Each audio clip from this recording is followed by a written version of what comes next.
getting a very special opportunity to sit down with the mayor of Sheboygan, Wisconsin. So, Mayor Sorensen, so can you share a little bit about your roots here in Sheboygan Yeah. and what inspired you to take the path of becoming mayor, and not only the mayor, but a community leader? That's a big question.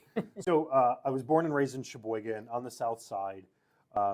It's one thing that's super important to me is my family. I was very involved, in high school with, theater and band and all that. And then went off to college and got very involved in student government. Became the state chair of the Student Government Association my senior year of college. Got to really connect, travel the state, go to DC and Madison. Nice. And I think part of that is when I first decided to run for city council, there was so much conversation um, uh, with the city being like, how do we attract and recruit young talent and millennials, and how do we get them here? And I'm looking around the table at the city council, and I'm like, you're all talking about bringing in younger folks here, but you got no younger folks at the table. There you go. So I, being born and raised on the south side, I ran for city council and I won.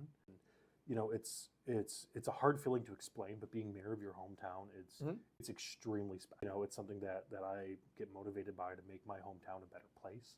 So your views, so in your time as mayor, what have you seen that makes Sheboygan unique when it comes to the people, the neighborhoods, and a sense of community? I think people in Sheboygan, first and foremost, like, they're salt of the earth people. Like they really care about their community. I think folks have a general consensus on, like, they want our community to be resilient and improve and grow.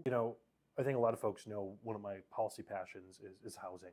Right now, you see how much rent is increasing, you see housing availability. No matter what your income level is, no matter, your size of your family, finding housing is a challenge right now. We're being impacted by a national housing shortage crisis, and when you don't have enough housing stock available and there's such a high demand of people wanting to move here, businesses growing and expanding, Right. that increases the cost of housing for everybody. Making sure that we can kind of proclaim that housing is a human right. If you want to raise a safe, you want to raise your family in a safe community, you got to have hardworking folks, who work the rear end off for a living, and we want to make sure that they're able to provide for their families and make sure that they have a roof over their head and a meal on their table.